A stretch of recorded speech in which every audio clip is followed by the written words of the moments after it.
This is a Glassbox Media podcast.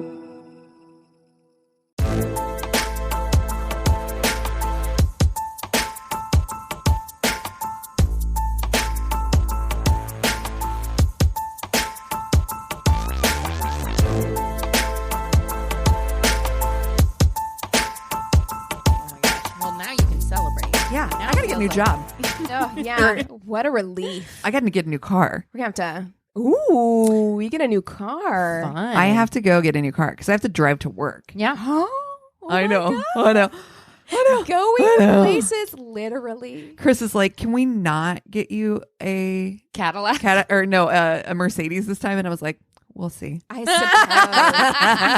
suppose. He's like, can we go with like a Toyota, Honda? Right. We'll see. We'll see. Yes. So I had a friend who sent me this clip from Mike Birbiglia's podcast. So, you know, Nice. he records his podcast, and so it was like a video clip. And this guy was on there talking about a first date that he went on. And he took this woman out for coffee. It was like Okay. a daytime coffee date. Okay. And, you know, things were going really well. Like they were really hitting it off. And then she was like, hey, I have kind of a fun idea. Let's go to the animal shelter together. Kind of weird. Like, Yeah. kind of weird. But, you know, animals. So Yeah. if someone dangled that in front of me, I'd be like, all right, you know, like I'll go. Cat Cafe, sign me up. Sounds good. So he goes with her to the animal shelter, and they're looking at the cats, and she becomes irate. And he is like, why is she so mad? And she's looking at this one cat, and she's just like, this looks like my childhood cat, Misty. I bet you my dad has always hated Misty. I bet you that my dad dropped Misty off at an animal shelter after I moved out because he's always hated Misty. And he's like, oh, it's like it looks like a cat. Like, you know, like it could be any cat. So she gets on the phone and she puts it on speaker. She gets on the phone with her mom. Her mom picks up and she's like, where's Misty? And her mom's like, right here, like in the house. And she's like, I don't think so. Put dad on. So she puts dad on. No. And dad is like, No. Dad is like, Misty's right here. Like, I don't know what you're freaking out about. And she's like, oh, really? Because I'm standing in an animal shelter and I'm looking at a cat that looks an awful lot like Misty. No. And so he caves. No. And No. he tells her, I took Misty to the animal shelter because I don't like Misty. And as soon as you moved out of the house, I didn't want that cat around. No. She was right. Can you? I did not expect it. No, I was didn't like, either. this First bitch of all, went that's nuts. so random. That Whoa. is so random that she even thought to do that on the Right? date, and then for that to happen. That's That was Misty putting out energy that was like drawing her Yes. to her. She's like, please come pick me up. I hate Oh, it here. Like, my can you God. imagine? Did she take Missy home? I don't. That She was better the have end of ta- the story, but I'm assuming. I'm sure I'm she assuming. did. I'm like, she I'm not did. leaving here without my fucking cat. Yeah, can you imagine? No. How mad would you be? And also, When do you Dad, talk to your dad again? Ever? What's the long game? Like, Yeah. what was the plan? Were you Yeah. gonna wait and then like be like, oh, Misty died? Like, what were you gonna do? Right. Yeah. I'm assuming That's exactly she's gonna what- come home for like Thanksgiving or something. They thought they had some time. They were like, we can wait a little while before we have to call her and tell her cat's dead. They had a little Oh. fire, put a bunch of ashes in a box. Here you go. a little Oh, no. cross in the backyard. They're Oh, like, oh, we no. buried her. That's awful. It Awful. usually turns into the opposite of that, where the dad is always like, I don't want this damn cat. And then all of a sudden they are like soulmates. BFF. Yeah. Right. Mm-hmm. I love stories like that. I've seen all the dodos. I know. Oh. That's like, oh my gosh, that has been my new thing, is just like watching dodo videos. because they always have a happy ending. It's always traumatic Yeah. when they first pop up onto your feed. Where there was this one the other day where this chihuahua was so underfed, was so tiny, it was only 2 pounds, and it was just uncontrollably shaking. And I was like, oh my God. But of course it has a happy ending. He's a big chunky boy now and is like totally loved by his mom. But yeah, Dodo gets me every Every time. Facebook has figured out my Oh, algorithm. yeah. Sucker books, like all the dodo videos. 100%. Here's this heartwarming dog saver story. Yes. Like, I saw one with a cat, and like it initially was like horrifying. You know, this poor cat. It had like eye infections in both eyes, and it had to lose one of its eyes. But then, of course, at the end, it was like the fluffiest, like golden haired kitty cat with like the biggest, brushiest tail, like one-eyed cat. And I was just like, oh my God, I want you. I want you in my life. Ugh. Chris shared this video with me of and it was like this woman coming home and like catching her husband with their cats, like doing like weird stuff. Like one was like the cat was like laying down. They both were laying down, had like cucumbers over their eyes. Did you send that to us? Oh, I Chris did. Oh, Yes. yeah. I saw that. I was like, that.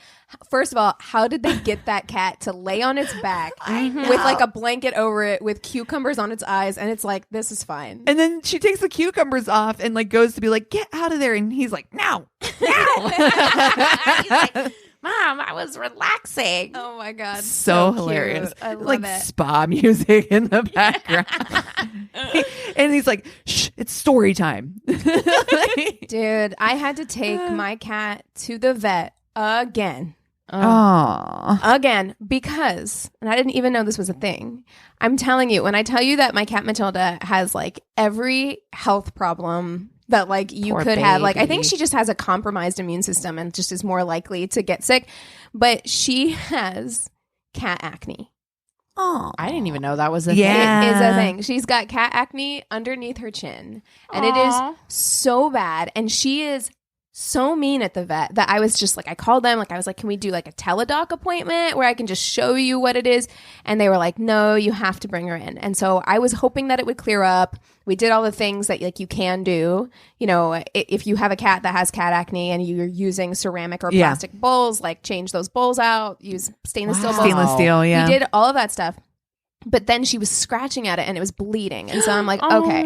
So we had to take her to the vet, and they, on her chart, when I'm telling you, like she's not aggressive at home, but she is so aggressive. It says on her chart in all caps, aggressive, and it's underlined 3 times. There's a giant pink sticker on her chart that says will bite. Oh no. Same things on my doctor's chart. I will bite you, bitch. Aggressive.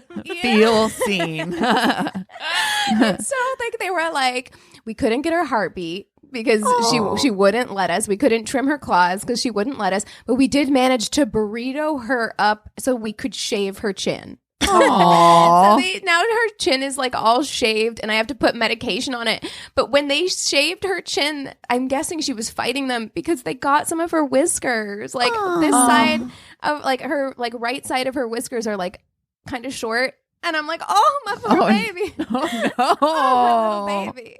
She's gonna be walking crooked for a while. I know. Her equilibrium's all off. She's trying to jump on counters and just falling right off. Oh, my poor baby. Quarantine has really done a number on all of us. Yeah, even the what you're animals. saying. Yes. Even our pets. Yeah, she looks pretty. She looks like the before of a dodo video. Like Yeah. she looks a little. She's got like a scabby shaved chin and like half whisker. You know. Like, Do you wonder how they get those videos? Do people just send them in? Is Probably. it like the dodo at gmail.com? You're like, look at this touching pet story. Like, how do they get all these pet stories? Yeah, I think that's probably just it. Or they have somebody who searches for them or finds them on like maybe Twitter or whatever and finds these stories and is like, oh, can we share this? Put together like a clip. yeah, because I think often job. they come from like rescues or sure. clinics or whatever, and so they probably make their own videos and either submit them or post them, and then Dodo That's finds a them. great maybe? job. You know, doing the Lord's work out there. Yep. Yeah, that is someone's job. Somebody works at Yep. Dodo, and they just have to like Make sift heartwarming through. animal videos. Oh my God. Are you hiring? Yeah, exactly. I was like, But do you know Wait how a much I would second. cry on my the God, clock all the if that time. was my job? I know. The It'd be your first half job to of cry every pretty video. much. The first half of every video and the end, because then you're crying out of happiness. Listen, those videos and the surprise soldier came home ones, oof, every fucking time. Every fucking time. Just sobs. yeah, Eric has now been with me long enough, and I feel like this is a nice thing that happens in every relationship where you learn the difference between the tears. Now he knows depressed tears, period tears, happy dog video tears. Yes. Just like it's really actually incredible. Like the other day, like I had two different tears. I had the tears of, oh, I got rejected from this job, and then I got that email saying like final step for the other job, and he's like, oh, yay, happy tears. Yeah. That's so funny that you're like, oh yeah, this is what I cry like when I'm depressed. This is what I cry like when I'm watching a 2-pound Chihuahua shake uncontrollably. Yeah, that one was really rough. That's brutal. Yeah, but But you see, it's not all good times for the dodo person who has to pick out those videos. Like, you're probably having to sift through some really sad shit. Yeah. Well, I mean, but like they usually end up very heartwarming, and so that's the ones that bonus. we see end up heartwarming. Oh, true. You gotta just hope, yeah. you know. Well, this is My Worst Date. I'm Christina. I'm Keegan. I'm Cassie. And we do have a couple of new patrons this week. So I want to give a shout out to Erin Telfer. Welcome. And Catherine Haynes. Hi. Yay. Hi. Thanks for you. joining us. Yeah. And if you are on Patreon, we have a lot of great stuff. You can get to see like movies. We do movie reviews every month. We do episodes a day early for some levels, and we also have ad-free. Ad-free. And you also get this new thing that we've been doing. Every Friday night, we've been doing after parties on Stereo at 6:30 p.m. Pacific Standard Time. And if you have not joined us, you should definitely join us. The app is free. Yeah. So we have the link up in our bio on Instagram, so you can follow us, My Worst Date Podcast on Instagram, and go to the link in our bio. We'll update it every week with next week's show, so you can join us. Yeah, but if you're busy on the Friday and you're a member of Patreon, you're going to be getting the full chat uploaded every Saturday for you. Yeah. I love it. I think it's cool. We just did the first one yesterday, which was the two of you.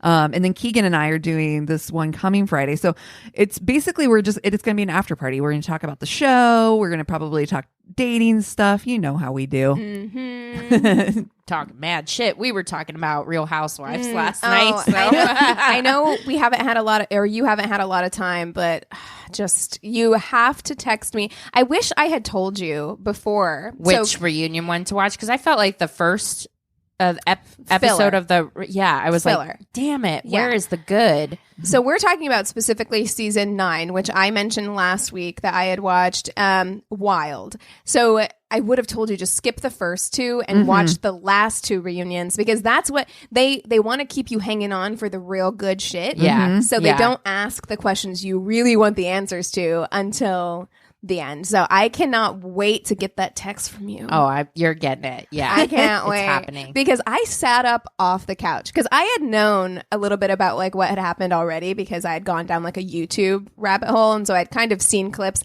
but there was something that I wasn't expecting. And like Anthony was sitting next to me on the couch, and I was like laying down, just kind of watching it. And then when it happened, I sat up. Like I was like, wow. Oh my All right. God. All right. Oh, shit. I'm in. Shit got real. Oh. I have an idea for our Fuck, Marry, Kill. Yeah. Let's do it. I have a couple, because we've been talking to Real Housewives now. Oh. I think it'd be fun to do a Real Housewives FMK. Okay, Christina and I need to watch some other seasons. I was just gonna say, but I think Yeah. we're too soon to do that, Yeah. because I think you guys have to get in on like maybe a New York, a Jersey. Oh my God, how much Yeah, time there's do I a have? lot. I mean, look, because each of these seasons is like 25 episodes long. Yeah, and It's they're crazy. 43-minute episodes. Yeah. It's an investment. It is an investment, but you know what? Hashtag worth it. Yeah. I'm in. Okay.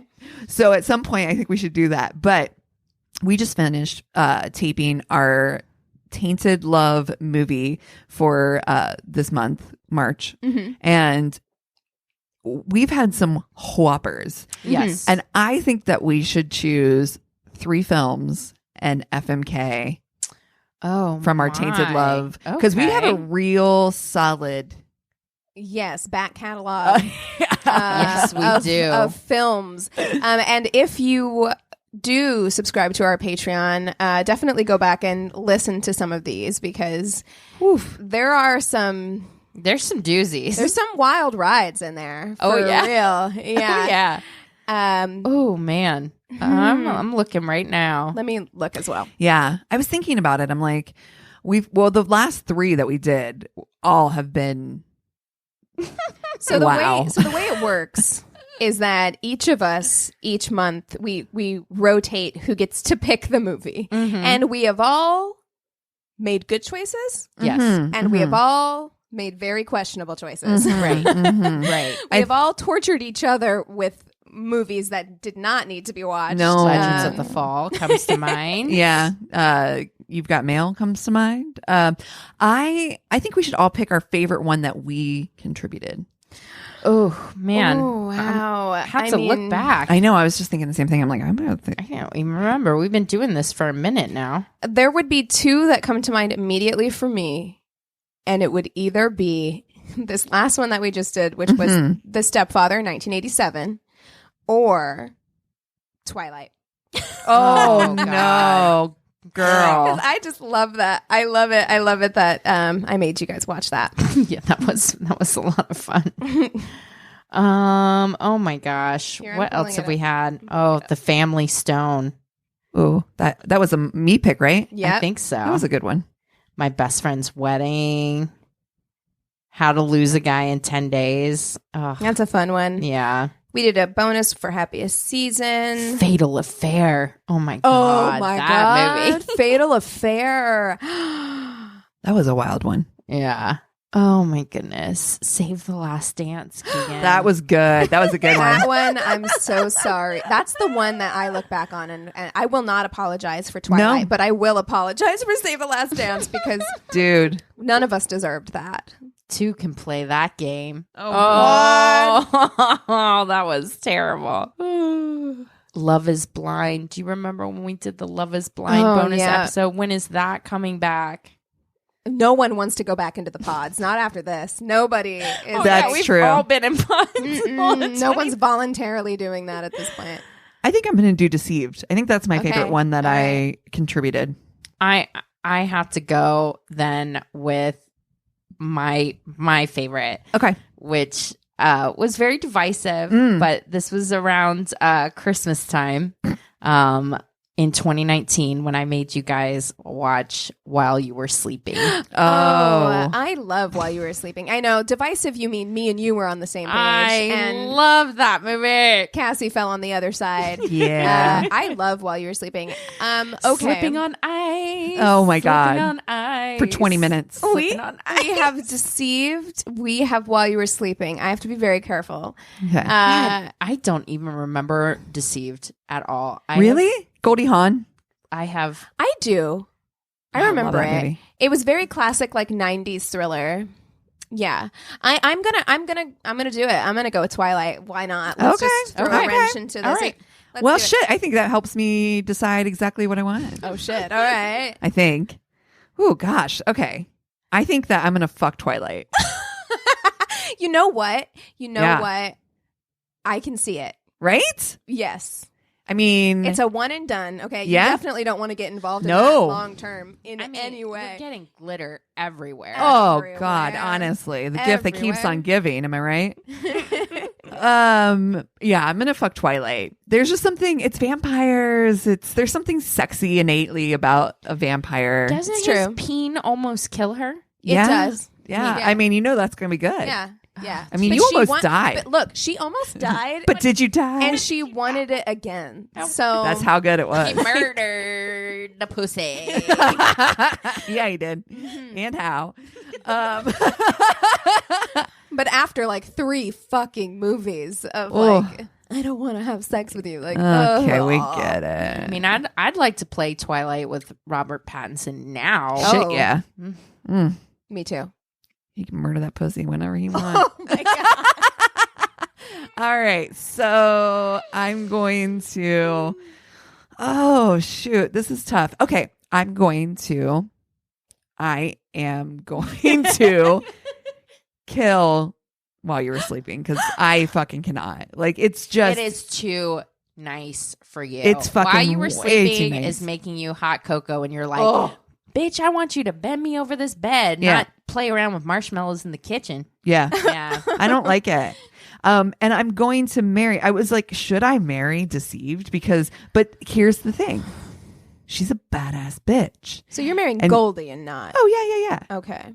Yeah, like I guess I'm just trying to think of the movie as a scope. She is an investigative wonder, right? She's like, I'm going to get to the bottom of this. She takes charge. She finds out, all the stuff about him. Like, she really does the deep dive. I don't know. That I'm marrying that. I love a strong female character. Listen, so I know we've watched that movie. I've actually talked about it, but I'm having a Mr. Furley's moment. Never seen it. Never seen that movie. I remember zero things about Wow. this movie. Nothing. I know I watched it. I know we had a conversation about it. I can deep dive. As soon as I hear about it, I feel like it will come back. But that must be like going on a date with somebody where you're like, what's his name? Craig? Where you're just like, obviously, like, I was not attracted to it and was like, so I think I have to kill Deceived. Okay. That leaves me with a tough decision. Yeah. Good luck. Is it tough? Is it tough? It's not that tough. can't Twilight, marry you're not going to Twilight. marry Twilight. You, Christina, I cannot marry Twilight. Of the three of us, you were so vehemently opposed aggressively. to that film. But we can't even call it a film. It was not a film. The first No. Twilight movie is. I encourage anyone Oh, man. who is No. my age who has not seen Twilight. Girl, Breaking Dawn. God all of them. damn. But That last movie is the most garbage thing that ever happened in the history of cinema. It's I think we all wanted to believe that the movies were going to be okay, and Right. so I think we convinced ourselves that they're more okay than they are. If you Right. go back and watch them, they're very bad. They are very bad. Listen, I didn't enjoy it. I didn't enjoy it. I know that. I mean, fucking Twilight is going to be. I don't think I'm going to like it. I do not think I'm going to have a good time. But I do believe being married to that kind of like angsty, like sad it's- boy. Oh yeah, it's definitely. I'm like, it's like being married to a bassist. This feels very specific. Familiar. It really is. It does, and it's just like no, I'm not gonna do that. So I'm gonna fuck Twilight and one and done. And Yeah. the fucking bass players is Yeah, fun. You're done. You're over it. and you're Yeah. gonna fuck to the Smiths, Yeah. probably. Oh or my something, God, you know? totally. The Yeah, yeah. It's gonna have a good soundtrack, and I do 100. like fucking to music. Yes. And we did admit that about Twilight. The Just soundtrack Muse. is great. Just killer soundtrack. Yeah. Yes. So, we're going to fuck to Muse and be done. But I gotta marry while you were sleeping. That is somebody that is going to make you hot cocoa. That is somebody that is, it's Christmas every day. Yeah, I love that. Okay, so Okay. I really enjoyed Deceived. I remember Deceived. Deceived of these three movies is probably the most up my alley as far as it being like, this is a Genre. thriller. Yeah, it's a very specific kind of 90s thriller. But, we just watched The Stepfather, which was 1987. It's not as cheesy as that. Like, it gives it to you more straight. Yeah. And I very much enjoyed it. Goldie Hawn, a delight. I love it. I like that movie. However, in this situation, I mean, you could maybe fuck Deceive. I mean, you could. Good. It'd be a dangerous fuck. I will. Okay, that's what I'm gonna do. I had to think about it.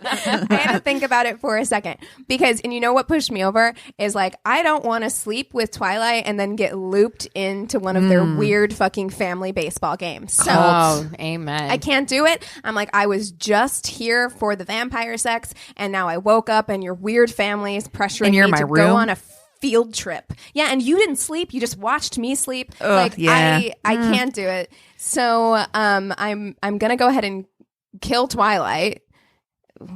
What do? They walk into the sun. What happens? Yeah. They have to walk into the sun in front of the Volturi or whatever. So we're gonna do that. So glad I don't know what you're talking about.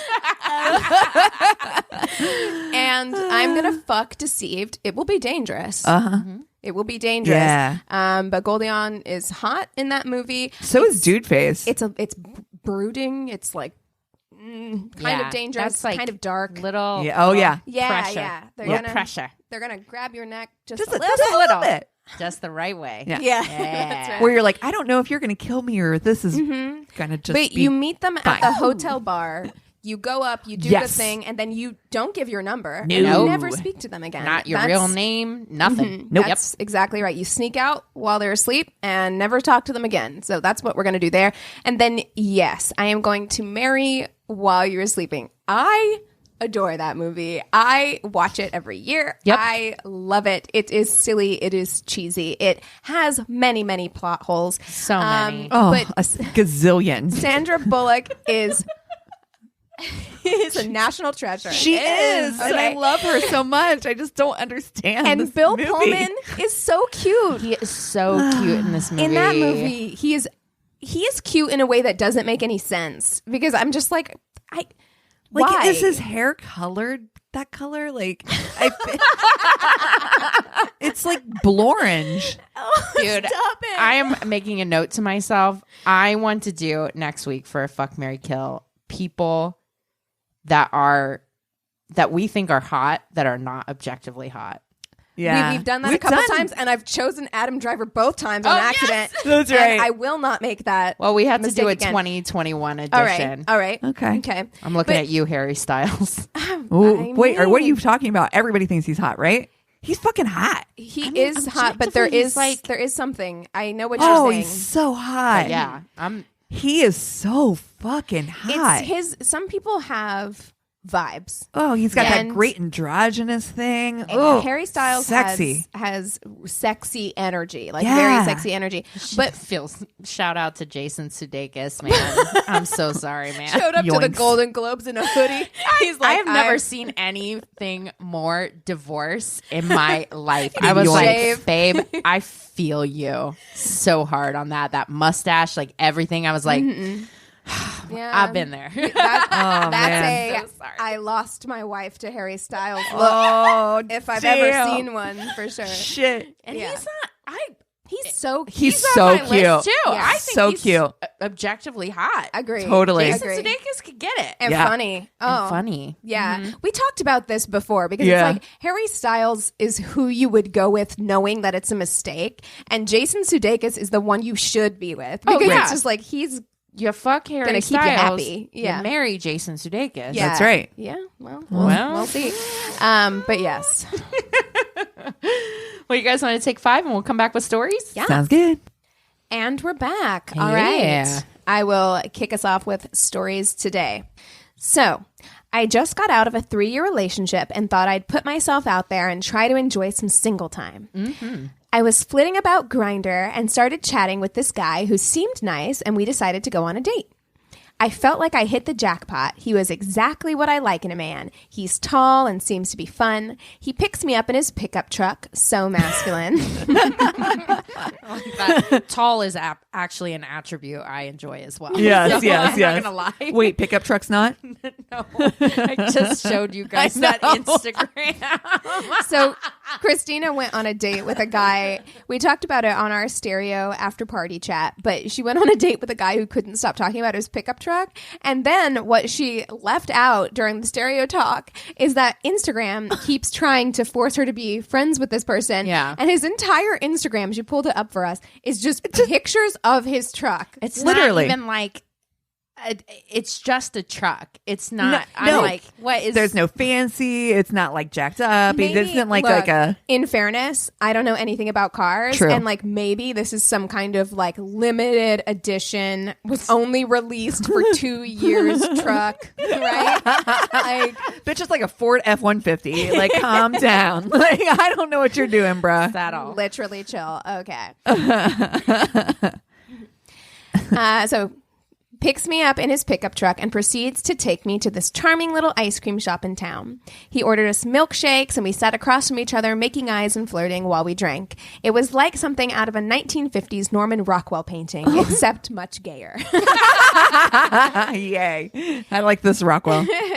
Conversation is flowing and I'm totally smitten. So when he asks if we can go back to his place, I immediately agree. Fast forward to us in his bedroom. Things are starting to heat up when I feel an unpleasant rumble in my stomach. Now, Lactose intolerant. That's me. Oh, shit. All it takes, that's the one thing, is ice cream will fuck my Immediately, day if not sooner. up. Immediately. you gassy for Girl. real. No shit. I'm like, no, but all the shit. But all of But all the shit. I'm like, it's, I'm so glad we were friends. I'll see you. Please leave. Oh, God. Now, as I've gotten older, dairy has been sitting less and less well with me. I typically try to avoid it except in small quantities, but I was so nervous leading up to my date that I wasn't thinking about this at all. Oh, no. You have nervous gut and dairy. Oh, no. Do you make it to the toilet is the question. The rumbling subsided, and I tried to put it out of my head as we continued to make out. I thought all was well, so I agreed to proceed with sexual relations. Long story short, I ended up pooping on him. Yep. Oh, yeah. It came on That's a shit dick so right there. fast, Oh, no. and I couldn't stop it. Oh, no. Oh, no. Oh. No, I don't know why. What just came into my head was this Joni Mitchell song called The River. Oh, no. Just a shit river. Just a shit river all over his dick. Oh, God. Is that the one about, like, I wish I had a river I could skate away away on? on. Yep. I'm sure he felt that way. Oh, yeah.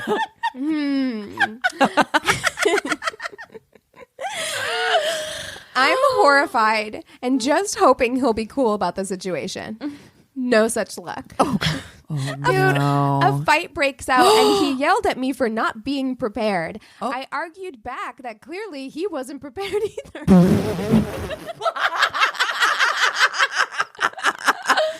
Listen, you play with fire, you're going to get burned. That's Every just once in a while. Every once in a while. You took him to an ice cream place. Right. I would say as an adult, that's a very risky gamble. I think a lot of adults are partially lactose intolerant. Right. Like, Yeah. It's you getting know? worse and worse for people, for sure. Yeah. Yeah. I'm like, maybe you should have taken him somewhere else. I'm just saying. Yeah. Without asking permission, I head to his bathroom and shower off. Then, without another word to him, called an Uber to take me home. I texted my ex after that and decided that dating isn't the game for me. We got back together, so everything worked out in the end. You know what? Never Yeah. mind. Actually, I've seen what's out there, and no thanks. The grass is not greener. In fact, it was brown. The brownest grass. Oh, Yvette. Okay. My story got written into us. The title is My Worst Date Pet Edition. Amazing. Uh-oh. Yes. So she says, "Hi, ladies. With Christina requesting more pet stories, I knew my time had come. My worst date, in quotes, was with a guy I have been seeing for about a month. We were in that awkward, we see each other every day, but we're not a couple stage." Okay. Love that. Dude, butterflies. That's a fun stage. Yeah, yeah. He had brought his dog over to my house as he was a cute little pity pup, and I love dogs. I love pitties. Pit bull puppies are the cutest. They- Was it a blue one? Because, oh my God. I know. I just love to squeeze them. They always have that puppy belly too. Oh my Just a little God. bit too much skin. Okay. My dogs and cats have always been super friendly with others, so I didn't even think there would be a problem. Oh, no. I No. was wrong. Upon trying to have his dog enter my house, my one cat went into attack mode, swiped at the Yeah. dog, making contact with his face and leaving his claw behind. Oh, shit. Strike one. Oh, no. Then, as we were sitting there, his dog proceeds to pee in the living room and stomp all around in it. Strike two. When we then go to bed, I wake up around 3 a.m. to the dog pacing. I try to get him to wake up to take his dog out, and in his drunken stupor, he assures me that the dog is fine and doesn't need to go out. No. Dude, every pet owner knows that. The pacing, I gotta, that I gotta shit pace. Yeah. Wrong. I hear the absolute puddle of pee come out of this dog at 3 a.m. For a second time, I am now cleaning up his dog's piss in my house. No. Dude, look, Strike 3. that is pet owner etiquette. Like, that's if you right. bring your animal into someone else's space, you are responsible for that animal. Like, And they required to take that dog out to go pee. yes. It doesn't matter how fucking drunk you are. Yeah, I'm no, sorry. No, this is your responsibility. It's not my responsibility to be taking care of this. Like, oh, no. Yeah.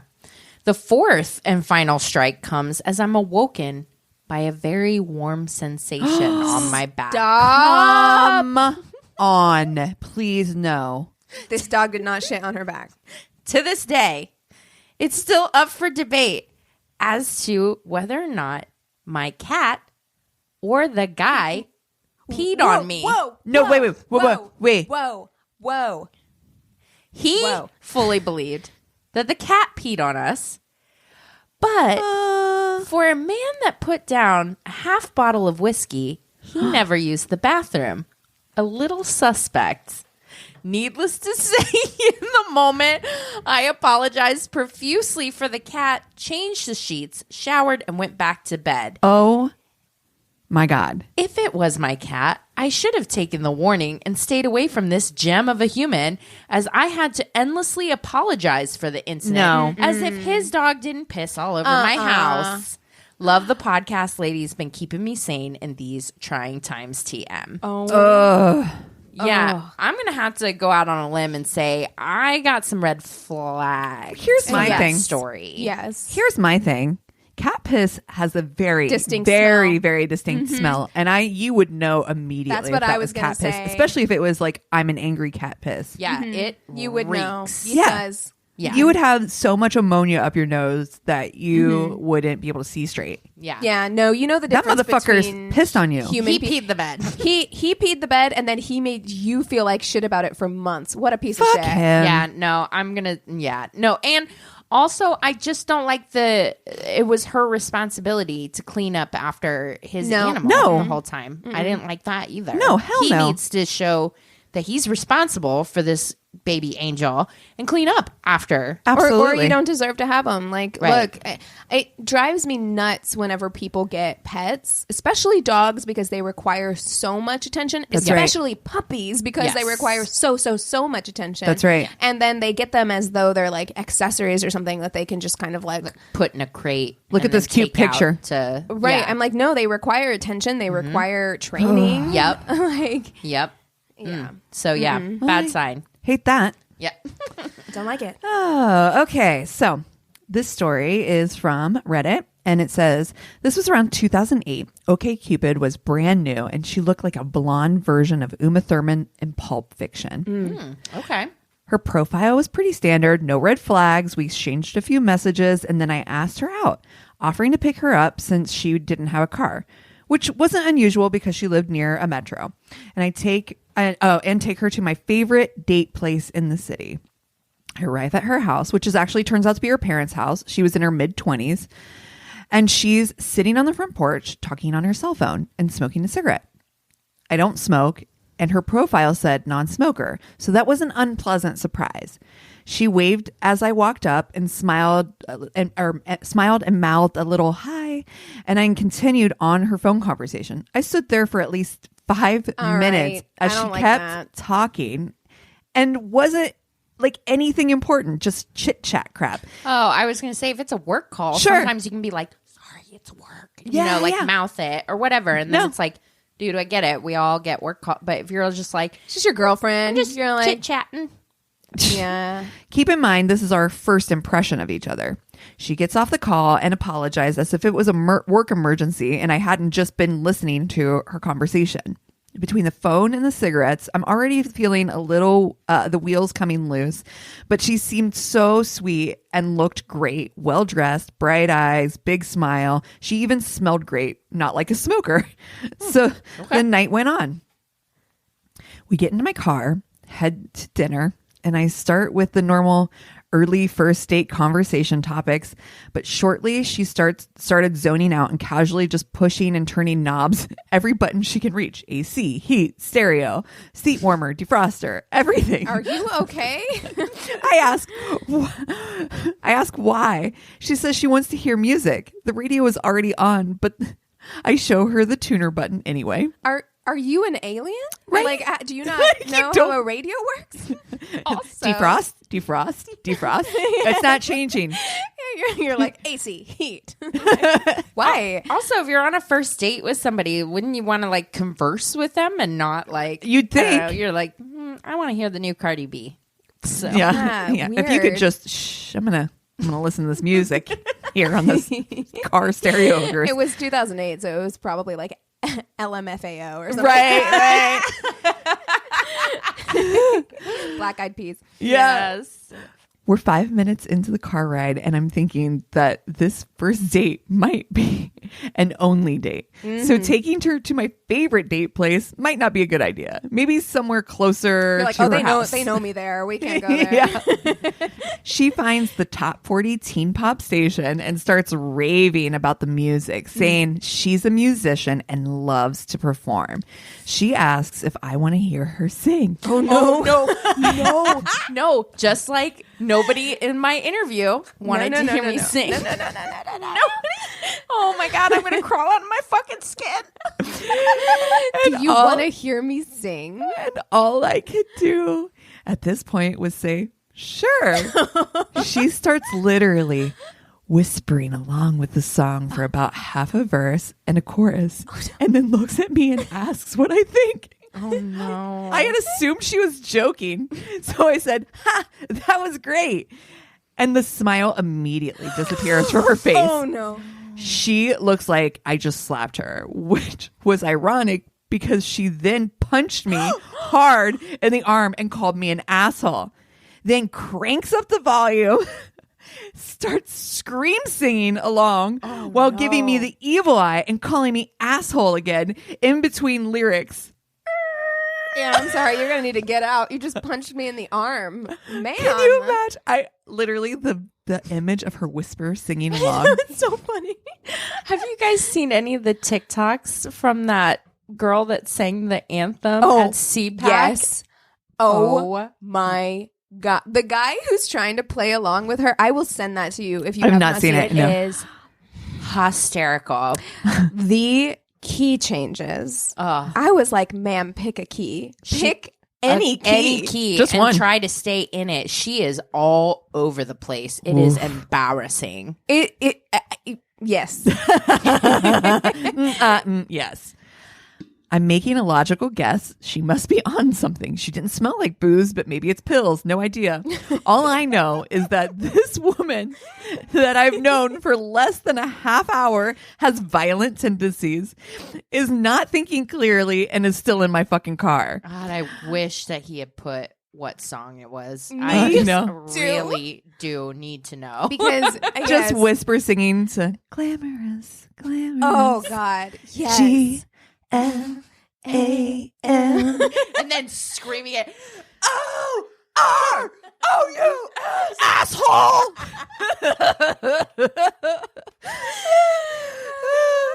Right about when I find a place to make an illegal U-turn, she leaned over and starts licking the side of my face from neck to my ear while rubbing my crotch with her hand and whispering something incoherently. Now I am fucking terrified. That is absolutely terrifying. Okay, you can also tell it's totally pre-COVID because you're Yeah. licking from neck to like temple. Oh. Like, I got chills. Oh, it's Yeah. horrible. Oh. Now I'm fucking terrified, gripping the wheel, 1,000 yards stare on my face, straight ahead, speeding back to her house while she tongue fucks on my ear and licks my cheek. Can we pause real quick and just talk about tongue fucking someone's ear? There are a few things. Do you that want me I to puke can on you? Imagine that are grosser. Yeah. Like an ear is so gross. Yeah. Oh. It's so gross. Oh. Do you want me to vomit on you? Because that is the way to it. Yeah. She eventually loses interest and gazes out the window, humming to herself. We pull up in front of her parents' house, and she doesn't seem to notice, just gazes out the window. Then all of a sudden snaps to and says, "Wait, are we home?" I said something like, "Yeah, tonight just wasn't going to work out. Sorry." She got out of the car with a sort of confused, happy look on her face and just went inside. I went home, had several strong drinks, and went to bed. I woke up the next morning and there were like 100 missed calls on my cell phone from a number I didn't know. No. I got to my car. Got my car to go to work, and that was when I found her cell phone on the floor of my car. It also had dozens of missed calls, but on her phone, they came in as mom. When I got to work, I messaged her on OkCupid. I found her phone. We'll get it back to you ASAP. Then I deleted my number from her contacts list, put it in an smart. envelope, Oh, gosh. no return address, and overnighted it to her house. Never heard from her again. Genius. He opened that Motorola Razor and he Yeah, it just was scrolled through. Found OkCupid guy and was like, delete. Right? Oh gosh. Oh. Whoa. What a wild ride. Literally. When They you didn't even go said- anywhere. They literally just got in the car. Something broke open in me when you said that she leaned across and licked Oh. his neck. Like, oh. Could you? Oh, God, what a nightmare. Oh my Gross. goodness. Gross. Okie dokie. So sorry to take the mood right down. Just right down immediately. So sorry. My tainted love story this week is going to be the Entwistle murders. Whoa. Sorry already. Okay. Yeah.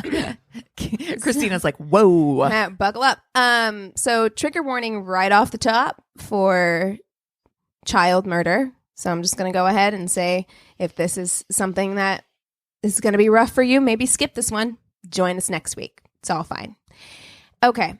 On January 21st, 2006, the parents of Rachel Entwistle were starting to get concerned. No one had seen their daughter, who was 27, her husband Neil, or 9-month-old granddaughter Lily in a couple of days. So calls to the Entwistle home are going unanswered, and this is really unusual. Rachel had just moved back to the United States from the UK a couple of months earlier. She'd been living with her parents up until like a couple of weeks before this, and they'd been in pretty constant contact. And she was actually planning a big housewarming party because they had just moved into this really big, beautiful home in an upscale neighborhood just outside of Boston called Hopkinton. So Rachel's mother went over to the house and knocked on the door, and there wasn't a response. So she tried to peek through the windows, but she didn't see anything. So she called the local authorities to come check it out. When they arrive, they enter the home, they do a quick walkthrough, but they don't see anything out of the ordinary. They see that there's nobody home, which is unusual because the cars are there. So they decide to search the neighborhood for a sign, any sign of like where the family could be. The next morning, Rachel's friends and family were frantic. They can't find her anywhere, and they're convinced that something is really, really wrong. So Rachel's stepfather, Joe Matarazzo, called an old friend who was a former Boston police officer to help him. And so he called the local police and convinced them to give the house another look. Right. He was just like, go and just like check it out a second time. This time, and I suppose it could happen. It's only 24 hours later, so it's surprising to me that this is something they didn't pick up on the first time they were there. But an overwhelming smell is emanating now throughout the house. Mm-mm. So they follow the smell up into the master bedroom. And at first glance, it just looked like a normal master bedroom. Like it looked like a normal master bedroom with an unmade bed. But they go over to the bed, they pull the comforter back, and they find the bodies of 27-year-old Rachel Entwistle and 9-month-old Lillian shot at point blank range. Jesus. Like, I've always wondered why they didn't find that the first search. Not to be like super shady, because like I don't know the science behind body decomp. Maybe that extra 24 hours really. But even still, not just from the smell, but if they're checking out the home because You got an unmade. Well, they're gonna look. but if they didn't lift the thing, they just said it looked like just a regular unmade bed. And if I've then seen that the first pictures, and it yeah, did. yeah. It did, but yeah, it does make me wonder. I'm like, did they even go into the house the first time, or did they Right. just kind of Right, do yeah. like a perimeter check? And they said they went in, like, I don't Right. know. So the first shot, again, trigger warning. So the first shot went through Lily and into her mother, and then Rachel was shot in the head as well. So at this point, police are like, we need to find Neil Entwistle because they don't know what happened. Like they were like, this could have been a home invasion. Maybe they took Neil. Maybe he's dead in the back of a car somewhere. Maybe he's somewhere else in the house. We need to find Neil because he did it. Is what? Is what? But you know, No. they have to examine all possibilities. Okay, it could be.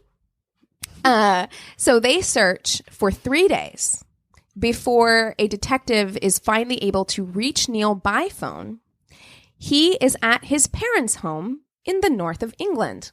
Not suspect. So the Seems detective is like, he doesn't know the timeline though. He's like, maybe he's been in England for a while. I mean, he's spoken to the parents, but he's like, maybe he left for England before like the murders. So he is working himself up to tell this man that his daughter and wife had been brutally murdered. But Neil made it clear from the beginning of the conversation that he knew all about it already. Interesting. And you can hear tapes of the phone call, and it is eerie because he seems very calm. Like there's a couple of times when it sounds like he's got some emotion, but it sounds like bad acting. Right. Like it really sounds like he's putting something on, like he's like, oh, I'm supposed to do a thing here. And you can kind of hear that. But for the remainder of the conversation, it really sounds like somebody who's just, they could be chatting about anything, you know, like telling you about anything. So Neil says that he went upstairs, pulled the covers back, found his wife and daughter shot to death.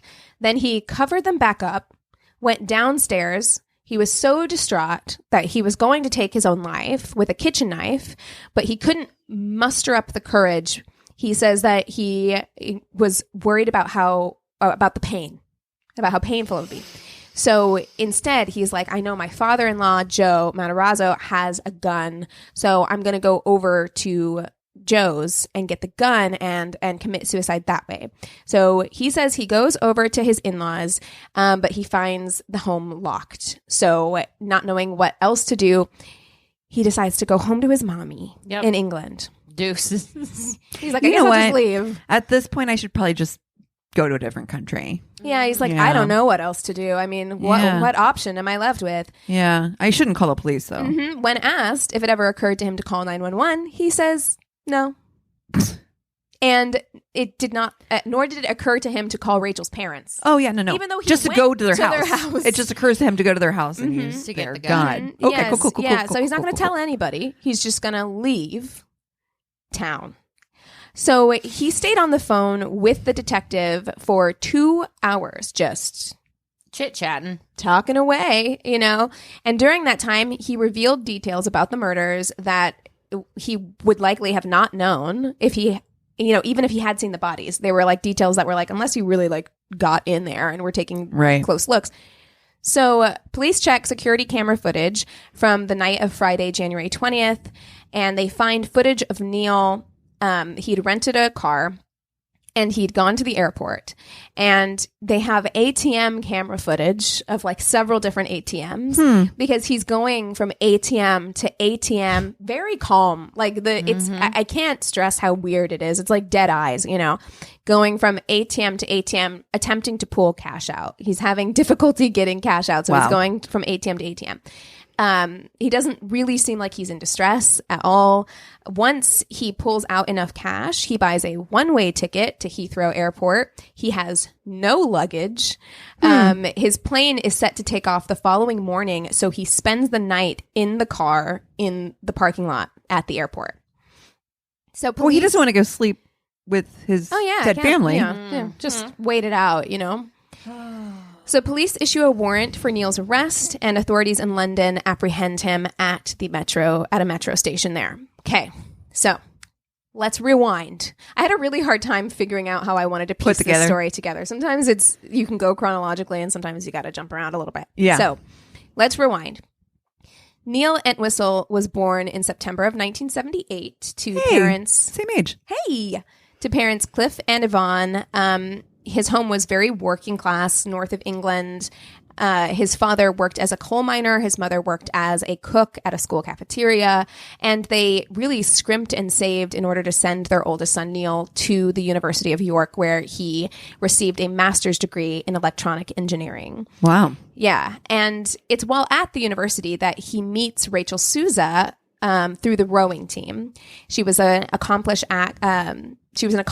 athlete, and she was this 19-year-old American student studying abroad on a 12-month scholarship. So she was there for a year, ended up staying longer, but they met, they kind of hit it off. He was super smitten with her immediately because she was described as this bubbly American, kind of loud, as we often are, and full of energy. And he was this kind of reserved, quiet guy. So he was very, very attracted to her immediately. And by all accounts, they were a really good match.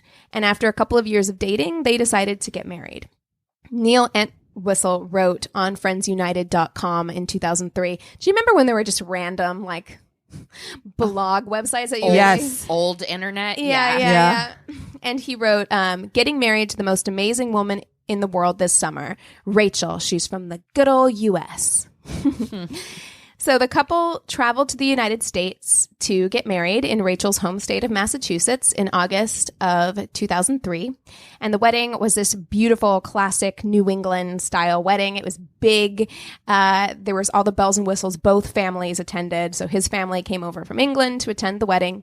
But after they got married, they relocated to Worcestershire in the West Midlands region of England. So they went back to England. Neil got a job in IT. And he said to Rachel that he was doing intelligence work for the British government.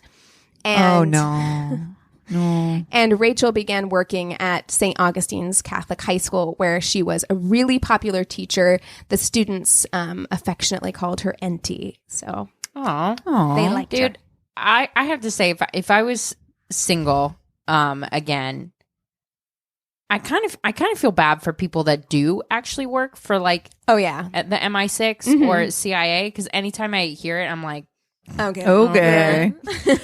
yeah, you work for MI6. Okay. But somebody's James Bond. got to. Like, somebody does. They have It to exists. they have to have, like, IT people. They do. Yeah, but those people all are actually have really boring jobs, right? Those people are like, oh, I'm a cafeteria lady. Yeah. You can't visit me at work. She's the one working for MI6. Right. So things seem to be going really, really well for them. Neil seems to be this super doting husband. Their social media paints the picture of a very happy couple. And their daughter, Lillian, who they call Lily, was born a couple years later on April 9th, 2005. Day before my birthday. I know. I wrote This is that. a and I lot was about like, me. The day before How can I Castle make Wolf. this whole story about me? Please do not. You should not, yeah. So after the birth of their daughter, Neil becomes disenchanted with his IT job. So he seemed to be pretty insecure. And he basically said that his working class background was keeping him from getting ahead in England. He felt like his accent, because he had a very northern accent, was holding him back from, success. So yeah, bring that English accent over to the yeah, US. we don't care Yeah. where it's from. We're like, ooh, you smart. Oh yeah. Yeah. We're like hot immediately. Yeah. So they made the decision to move to the United States. They were like, let's take our daughter to the US and we'll have like a brand new fresh start. So they moved in with Rachel's parents while Neil was looking for a job, and Rachel's family loved Neil. Rachel's stepfather, Joe Matarazzo, he would go on like weekly father-in-law son outings with Neil to the local gun club, which I wrote. I was like, America, though. It's like someone comes over from England and we're like, let's teach you how to shoot some weapons, like immediately. Wow. So he learned how to use and practiced on Joe's .22 caliber pistol. So during this time, Rachel is posting family photos online. You can see all of them. They're sharing with their family overseas. Neil appears to be the ideal image of a husband and father. There are dozens of pictures of him just doting on baby Lily, and nothing appeared to be off or out of the ordinary. Neil assured his wife that though they were living with his in-laws, that they were actually doing fine financially. His top secret intelligence job was continuing to pay him $10,000 a month. No. Which I'm like, sir. No, it's Sir. not. And look, if you're gonna lie, $10,000 a month is what you're gonna go with? Yeah. I feel like Also, too, I thought you were having problems moving up. It sounds like you're doing pretty well. Why would you So leave? I'm Like- super confused about everything. also, why are they continuing to pay you if you're not working there anymore? 1,000 odd. questions. Seems odd. But, even if there were questions, first of all, I do feel like we believe what we want to believe a lot of the time. Mhm. And secondly, he kind of backed it up by buying gifts for his in-laws. He never hesitated if they all went out as a family. He always picked up the check when they went out together. With what money? Oh, and it's also like it's such a US thing. Well, maybe it's like an everywhere thing where like nobody feels comfortable talking about money. Like oh, ever, totally. Yeah. ever. And I feel like that contributes to a lot of societal problems. It definitely like makes it harder to, equal pay for Yes. equal work. Oh, That yeah. sort of thing. If you make it so that it's uncomfortable to talk about money, but everybody's always uncomfortable to talk about it. So Talk about it with your coworkers. I don't give a fuck what the business says. Oh, I know. I've gotten in trouble before having conversations. They tell you you're not allowed to, but it's Why? because Because they don't want you to be treated fairly. That's right. correct. Yeah. Yeah. But no one really suspected anything because of this. Like, it was like, he's buying us expensive gifts. He's taking care of his family. He's paying for those things. And he's always picking up the tab when we go out. So everyone thought that everything was fine. And of course, it was not fine. There was no top secret IT job in the UK. What? I know. Wait, what? I know. And Neil, of course, was not receiving any money. He had about 8 credit cards that were all maxed out, leaving him God. in $30,000 credit card debt. Hey, That's but don't it? worry, guys. I was actually You guys, expecting it to be More. worse. Me too. 3,000. That's fine. That's only 3 months worth of work. Yeah, it's fine. What's the big deal? Yeah. But so he was putting down credit cards when he was taking the family out to eat, Yeah. essentially. Yeah. I don't remember you having that credit card. 8 credit cards? The anxiety. The I know. anxiety I Dude, feel. I want to, yeah. Oof. Wow. I have 1 and I'm like, that's enough. Me too. Unable to find a job in the US, Neil began making money online selling penis enlargement kits and Pause. That took a turn. Sorry. What?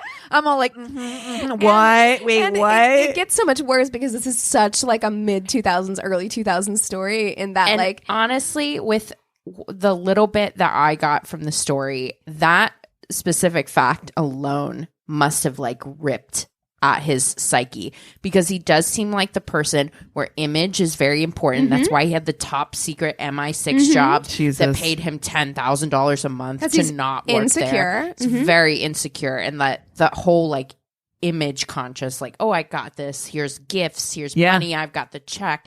So that specific job must have just like Well, and it's even worse because he was selling penis enlargement kits, but he was engaging in he was selling them on eBay and also engaging in like really shady eBay schemes that left him under investigation for fraudulent transactions with eBay. Like Jesus. because Dude face. people would write back, which is also kind of funny. Like, I feel like there should be a beach too sandy, water too wet episode about like people leaving negative reviews for the penis enlargement like thing. Yes. They're Yes. like, doesn't work, shady seller, 1 star. Oh my God. But despite all of this, he refused to admit to his family that he was struggling financially, and he even went so far as to find that large home for them to rent in Hopkinton. So let me say this as well. There is something so wrong with this man's psyche, because if you look at this house, this is one of those houses that if we were watching a Tainted Love movie, we would be like, how are they affording that? Like, this is like a Kevin McAllister Home Alone Oh, house. Jesus. Like, kind of. Like, it's Yeah. a very big house. What do you do for a living? For 3 people, like a baby and 2 people. Like, if you were going to rent a house, there's clearly some deep insecurity where he felt like, not only do I need to rent a house, I need to rent a house in the nicest neighborhood, the biggest biggest. house. Yep. Because why? Like, why How not just do rent you a get- small 3-bedroom? Like, you have. How do you get approved? I for don't know. this? That's what I thought. Because too. here's my question: it's not like they didn't have credit checks back in 2000s. Yeah, that's what I thought. think that all the time. I thought that when I was watching Real Housewives of Atlanta, where I'm just like, wait, like, am I doing this wrong? Right. Yeah. Mhm. I'm like looking around at my apartment, looking at Eric. I'm like, are we doing this wrong? Because as far as I can tell, like, what do these people do? And he's like, oh, just get divorced. And I was like, I did divorce wrong. Yeah, you did. Yeah. Oh no! Yeah, you got to marry one of the athletes. Oh Lord. Neil also had a secret addiction to online porn sites and even joined adultfriendfinder.com, where he uploaded a picture of himself fully nude, reclining on a lawn chair in his in-laws' backyard with a full erection. So there is like a Paint me like one of your French girls, bitch. Oh my God. It is in his in-laws' backyard. The audacity. He got naked, set Lawn up a chair. camera. His naked ass was on that lawn chair. I hope he put down a towel. No, he didn't. He didn't. In my head, it's probably not this kind of lawn chair, but I can only think of the ones that are like the weaved basket weave lawn chair. That's gonna leave leaves the imprint. marks in your ass. Yeah, for sure. Oh gosh, but like also even on Adult Friend Finder, I'm like, have some class. Like just a full erection. He's like, look, these pumps work, bitch. just because they didn't work for you. Dude, and I just I don't, dude, I've said it before on the podcast. I'm a fan of dick pics once I've gotten to know you, but right out the gate, your penis is not. No. Well, and Anything. you know, look, I've never been on Adult Friend Finder, but I can imagine that No. Just joined. it was for research purposes. That's right. It's research. You don't know me. And that lawn chair is not in my in-laws' house. Do not worry about it. But I can imagine, like, they're probably like, you know, a picture that you have to then click on to see the whole thing. Right. So he probably did like a close-up of the face, and then imagine Just clicking like, on it. It's like, oh, dick. Yeah. Ugh, Great. Gross. But he captioned this photo. Of course he did. I am looking for one-on-one discreet relationships with American ladies. Discreet just Discreet. says I'm married. Yes. If you Absolutely. ever see the word discreet Oh, yeah. in anything, it means I'm married. You nailed it. And You it's not nailed an it. open marriage. Like, No. correct. No, she doesn't know. No. Yeah, she does not know. And he also talked on this site endlessly about how unhappy he was with his sex life. So when asked if Neil, so fast forwarding to post deaths, when asked if Neil would return to the States to attend the funeral of his wife and baby daughter, no, he declined to come back for the funeral. I mean, he's already seen him dead. It's fine. He's like, It's like, I've already seen it. Yeah. Then what else do I need to do? It's cool. Rachel and Lily were buried with the last name Souza on their gravestones. Good. And Lillian's birth and death certificates were edited to read Father Unknown. Those grandparents were not fucking around. They were like, fuck this piece of shit. Absolutely.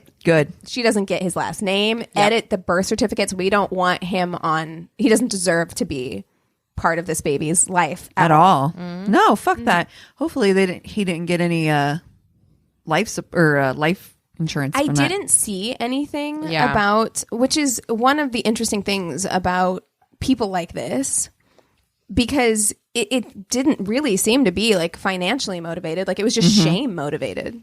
It seems like, you know? Yeah. No, I agree. I think this is the reason why Family Annihilator stories they're not all the same, because some are very financially motivated, and those, for whatever reason, I'm like, you can kind of make sense of. These are the ones where I'm just like, What was your end game? what was your end game? These are people that literally have never played the game Consequences once in their life. Ever. Not for real. No. You know what I mean? Well, and I was going to say this later, but like some prosecutors speculated that like he had intended for it to be a murder suicide, and then just chickened out, which I could see given that like it does not seem like he planned that, like didn't think it through he didn't at all. Like not having any luggage, not having any, he didn't have a ticket, he didn't have money for a ticket. Like it feels like maybe that was the plan, and then last minute was like, actually, I want to live. Never mind. So a judge initially requested, or Neil initially requested to a judge that he not be forced to return to the United States, but later agreed to be extradited, which I'm like, what? Can you just make that request? You're like, I would really... Actually, I didn't like it over there. I'd rather not. Can I just stay here? Thanks, but no thanks. I would think that I've heard that England or other countries in Europe have a problem like extraditing criminals back if there's a death penalty. Death penalty. Yeah, like France won't. I know for sure. I'm all like... Yeah, and this is Massachusetts, so I don't know. It could go either way. Yeah. Well, yeah, as far as them having the death penalty. Having the death penalty, yeah. So he was returned to the U.S. on the 15th of February and was ordered to be held without bail at Middlesex County Jail in Cambridge. On the 28th of March, he was indicted on 2 counts of murder, the illegal possession of a firearm, and the illegal possession of ammunition. He pled not guilty. In December of 2006, nearly a year after the murders, officers at the Middlesex County Jail found letters from Neil to his parents and his legal team, which indicated that he was depressed and might be contemplating suicide. So as a result, he was transferred to Bridgewater State Hospital for mental evaluation before being returned to Middlesex County. So all of these things just continued to delay the trial. So he was interviewed by multiple criminal psychologists, and the trial was stalled until his mental health could be deemed fit to proceed. So another year and a half later, so the murders happened in 2005. We are now in June of 2008. Oh, Jesus. And this is when jury selection is finally able to begin. DNA evidence. I mean, and I don't want to get into the weeds about it. Like, there's a lot of speculation about whether or not he was playing things up, trying to delay things as much as possible, or, you know, whether he had real psychological issues that needed to be taken care of. There's a lot of people who will say both things. So, so DNA evidence had been found on the handle of the .22 caliber gun owned by Neil's father-in-law, and DNA matching Rachel was found on the muzzle of the same gun. Despite Neil initially saying that he had sought out the weapon on the night of the murders to kill himself, but couldn't because the door of the in-laws was locked, like that's what he said, police found keys to the Matarazzo home in the car that was at the airport. So he had keys, so it's not like he couldn't get into the house. A search of Neil's, which also, can we talk about how fucking sad this is for his father-in-law? Like, how much guilt would you carry being like, I taught this person how to shoot? Yeah. But how could you have known? You couldn't. No. They couldn't have known. And he was very good at hiding. Yes, such a monster. Yeah. A search of Neil's computer revealed that days before the murders, he had looked at a website that described how to kill people and searched for escort services. So that's what he was doing in the days leading up to the deaths. The prosecution believe that he killed Rachel and their daughter to keep her from finding out about his double life. With all of his credit cards maxed out, he wasn't going to be able to continue to pay for their lifestyle for much longer. Right. I mean, everything was catching up to him. And then, like I said earlier, some of the prosecution team believed that he had intended for it to be a murder-suicide and then backed out last minute. The defense did not put Neil on the stand and did not call any witnesses. You can watch. It's some of the weirdest shit. Like, you can watch him in the court. He shows no emotion at all, except for once when I think they show pictures maybe of his wife and daughter afterwards. And it's the only time he shows any emotion, but it is the weirdest thing to see. Christina, I don't know if you've seen it. It kind of went all over the internet because it was so strange, because he's crying, but it looks like he's laughing. Right. Like, it's the weirdest. It's scary. It's very weird. And what it struck me was, like, you know, science debates whether or not this is an actual thing, but you have mirror neurons, right? It's why whenever you see bad acting, you know it's bad acting. Like, and when you see someone who's really upset, it's why it makes you upset. It's Right. because there's these like neurons in your brain that are reacting to seeing genuine emotion. You feel you feel nothing except for that, like, this is really weird when you watch him do this. And like, I was just like, he would have been better off just looking down, just not trying to fake it, because it makes him look way more guilty. It's so bizarre. Wow. So, the defense presented a different theory, that it had been Rachel who killed their daughter and then took her own life. And when Neil came home and found them, he was distraught and did not want Rachel to have the stigma of suicide. So he took the gun, covered the bodies, and returned the gun to his father-in-law's home before leaving England. So that's why he went to his in-laws. Was he was just like, I took the gun from Rachel, covered up the bodies, and went and put the gun back. I cannot stand it's like that whole Chris Watts thing when they try to place the blame on their lovely spouse, you know what I mean, who had nothing to do with it. And I think it's just as, or not just as, but it's another despicable act that they're perpetrating against. That's right.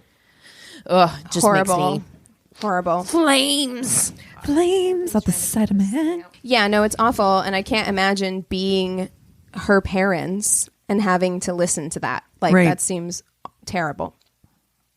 So the jury deliberated for 2 days. And while they were deliberating, they had to take the defense into account. So one of the jury members was of similar build to Rachel.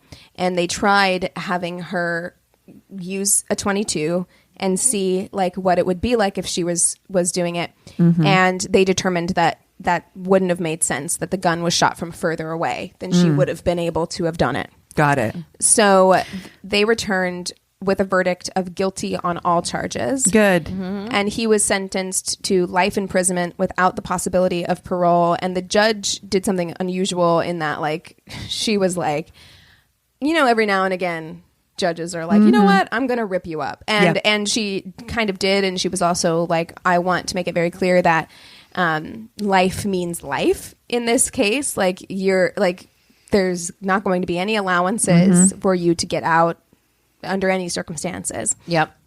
Neil's parents maintain his innocence and claim that it was Rachel who murdered their granddaughter. To this day, yes.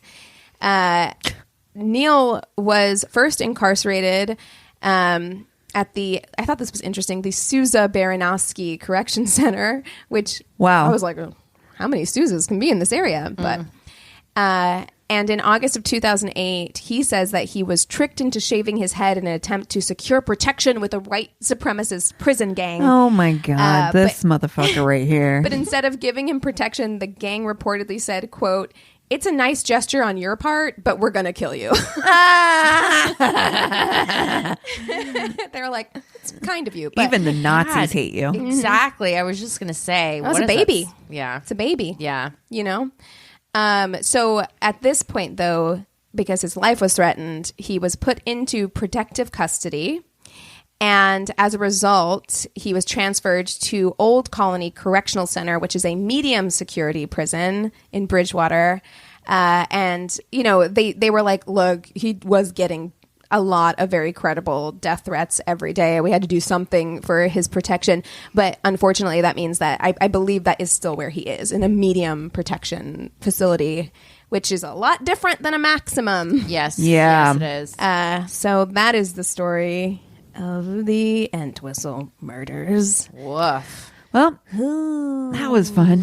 I'm going to go take a nap now. Yeah, I know. It's Jesus. emotionally exhausting. God. No, you're right. He has a very his face and the way he moves his face is weird.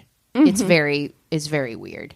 He looks feel like I someone. watched something on YouTube about it. I can't Yes. remember a specific show. I don't think it was like a Dateline or something. I feel like it was some kind of YouTube thing. I think I watched that same thing, and I was trying to find that same thing this time while I was doing my notes.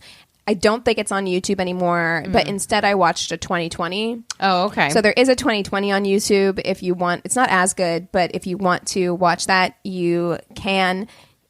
Yeah, his face, the way that I can describe it is that, look him up, right? Cassie. Yeah. I know. This I know. poor, I know. They're so cute. But his face, the only way that I can describe it is that, like, he looks like someone trying to imitate human emotions. Like, he looks like somebody who's seen. You guys, he's not a person? robot. Where is he? Right? Yeah, there's just something not I quite. am not a robot. This is totally my happy with my family face. I work for the MI6. Not quite engaged. That's very strange about old Neil. Ugh. Well, what are we watching this week? Ooh, well, we talked a little bit that I started Buried by the Bernards, which is a very fun family show. That is the opposite of what we just talked about. Exactly. Yeah, sure. It's really heartwarming. I really is. enjoy that show. It makes me so happy. It makes me homesick for that side of my family because there's so much shared, like, common reality, cultural reality. I feel like, because I'm like, that woman reminds me of my grandma so much. I'm like, she's so much like my grandma. But I also started Flack on Amazon. Oh, yeah. With Anna Paquin? With Anna Paquin. I cannot decide how I feel about it because it is entertaining. Like, it's super entertaining. However, it kind of leaves me a little icky feeling because you have that anti-hero kind of thing going on. And although Anna Paquin is great and you still end up rooting for her, I kind of relate it to Nurse Jackie, except for that, one, Nurse Jackie had good people around her consistently trying to, like, get her to be better. Yeah. Which I don't feel like this character has. And two, Nurse Jackie was an ER nurse who was, like, really good at her job. So she was, like, doing good. And this person is No redeemable qualities. like a professional liar. But it speaks to Anna Paquin and maybe the writing that, like, you do root for her. Right. But she's an anti-hero. a lot of the surrounding cast is as well, like, are also kind of terrible. So it's I'm gonna keep watching it. But Yeah. Yeah. Gosh, what have I watched? I had to watch Food Inc. for my cultural anthropology class, so that happened. Oh, yeah, that one's that's a rough one. Yeah, I've seen it. I hate that. Hated it. Yeah. Hated it. Yeah. And what else have I seen?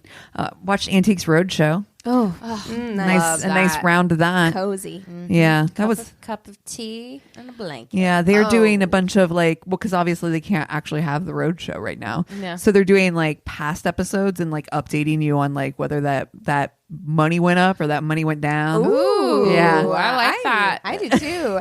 I did want to say real quickly. We can talk about it later because I don't think we have time. But I did watch the first episode of Alan versus Pharaoh. Oh, I did too. I watched both episodes, and ho ho ho ho ho ho ho ho. That's what I watched this week.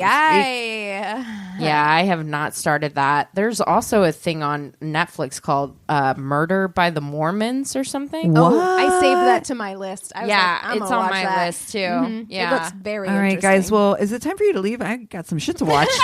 Damn.